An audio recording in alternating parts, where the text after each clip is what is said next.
গত 12ই ফেব্রুয়ারির যে বিতর্কহীন বাংলাদেশের সবচেয়ে পরিচ্ছন্ন নির্বাচন অনুষ্ঠিত হয়েছে,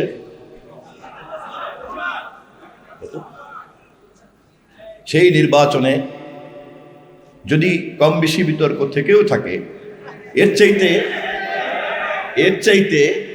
চাইতে ভালো এর আগের 12টি নির্বাচনের মধ্যে কোন নির্বাচনটি ছিল?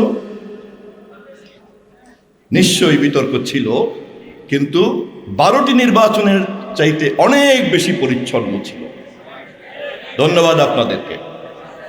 সেই নির্বাচনের মধ্য দিয়ে গঠিত একটি সরকার আজ তারেক রহমানের নেতৃত্বে বাংলাদেশের সরকার গঠন করেছে, এবং সেই সরকার সংসদের প্রথম অধিবেশনে শাপলা চত্বরের সকল শহীদদের প্রতি সম্মান জানিয়েছে। আমরা আমাদের শোক বার্তা জানিয়েছি। আনুষ্ঠানিকভাবে জাতীয় সংসদ জুলাই অভ্যুত্থান এবং শাপলা চত্বরের শহীদদের সহ সকলের সম্মান যা যা দেওয়ার, তা যতটা সম্ভব সবটাই আমরা দেওয়ার চেষ্টা করেছি, এবং এই সংসদের এই সম্মান দেওয়ার মধ্য দিয়েই জাতির কাছে আমরা স্বয়ংক্রিয়ভাবে এই বার্তা দেওয়ার চেষ্টা করেছি যে বাংলাদেশে কোনো অপরাধকে আমরা তামাদি হতে দেব না। সে অপরাধ যেই করুক না কেন, 1971-এর মুক্তিযুদ্ধের গণহত্যা থেকে শুরু করে শাপলা চত্বরের এই হত্যাকাণ্ড পর্যন্ত, যাহা হত্যাকাণ্ড, যাহা মানবতা বিরোধী, যাহা অন্যায়, যাহা ন্যায্যতার বিরুদ্ধে এবং যা সর্বশক্তিমানের আইনের বিরুদ্ধে, তেমন কোনো অপরাধকে আমাদের সরকার তামাদি হতে দেবে না। কিন্তু এই কাজ করার জন্য আমাদের সকলের সহযোগিতা লাগবে। সরকার উদ্যোক্তা হতে পারে, কিন্তু বাস্তবায়নের জন্য সকলের সহযোগিতা লাগবে। রাজনৈতিক দলের শক্তি আর সামাজিক শক্তি কিন্তু কখনো সমান সমান হয় না, এবং একটি রাজনৈতিক দল তখনই সার্থক হয় যখন সেই রাজনৈতিক দল করে না এমন সামাজিক শক্তির কাছেও গ্রহণযোগ্যতা পায়। এবং সে কারণেই আমরা যারা বিভিন্ন রাজনৈতিক দলের নেতাকর্মী এবং আমাদের যাদের অনেকেরই অনেক সংগঠিত শক্তি আছে, আমাদের অনেক অর্গানাইজড, আমাদের অনেক রেজিমেন্টেড ক্যাম্প আছে, আমরা অনেক সময় এই কথাটা ভুলে যাই। আমরা আমাদের রেজিমেন্টেড ক্যাম্পের মধ্যে দাঁড়িয়ে যখন কথা বলি, তখন বিশাল সমাজের পরিধির যে সাগর সমতুল্য এবং আকাশ সমতুল্য যে ক্ষমতা, তাকে আমরা ভুলে যাই। আমি বিনীতভাবে অনুরোধ করব, আমাদের যে সমস্ত চিরন্তন চাওয়া পাওয়া, যা আমাদের সকলের কাছে গ্রহণযোগ্য যে লক্ষ্য, সেই লক্ষ্যগুলি অর্জন করার ক্ষেত্রে আমাদের মধ্যে কিন্তু খুব চমৎকার একটি ঐক্য তৈরি হয়। যেমন 2024-এর 5ই আগস্ট জুলাইয়ের গণ অভ্যুত্থানে যে ঐক্য তৈরি হয়েছিল, ফ্যাসিবাদ বনাম বাংলাদেশ। যেমন আমাদের নবীজির বিরুদ্ধে যখন কেউ কথা বলে, তখন গোটা সমাজ এক হয়ে যায়, গোটা দেশ আমরা এক হয়ে যাই।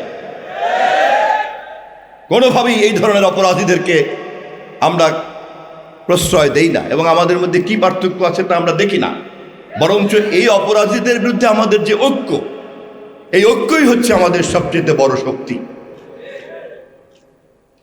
শাপলা শহীদদেরকে স্মরণ করতে এসে আমি আমার বক্তব্যের শেষে তাদের প্রতি এই গভীর শ্রদ্ধা এবং তাদেরকে যে শ্রদ্ধার সঙ্গে যে স্মরণ এই সংসদে আমরা করেছি, তাকে আরও অনেক বেশি মূর্তমান করার জন্য আপনাদের বক্তব্য এবং আমাদের সংসদের যে শোক প্রস্তাব, এই দুটিকে আমি সংমিশ্রণ করে মাননীয় প্রধানমন্ত্রী, আমাদের দেশের নির্বাচিত প্রধানমন্ত্রী, জনগণের নেতা, বিএনপির চেয়ারম্যান, তার কাছে পৌঁছাব। এবং আমি দৃঢ়ভাবে বিশ্বাস করি, জাতীয় সংসদে আমরা যে কারণে শাপলার শহীদদেরকে স্মরণ করেছি, সেই কারণেই এই শহীদদের প্রতি দায়িত্ব, পরবর্তী দায়িত্ব আমরা অবশ্যই পালন করব। আমাদেরকে খেয়াল রাখতে হবে, আমরা যখন শাপলা নিয়ে কথা বলি, অথবা আমরা যখন জুলাই নিয়ে কথা বলি, অথবা যখন আমরা 52 নিয়ে কথা বলি, যখন আমরা 69 নিয়ে কথা বলি, তখন আমাদেরকে খেয়াল রাখতে হবে এই প্রতিটি ঘটনারই সম্মিলিত ফলাফল হচ্ছে বাংলাদেশ। এই ঘটনার প্রতিটিরই সম্মিলিত ফলাফল হচ্ছে বাংলাদেশের মানুষের ধর্মীয় মূল্যবোধ,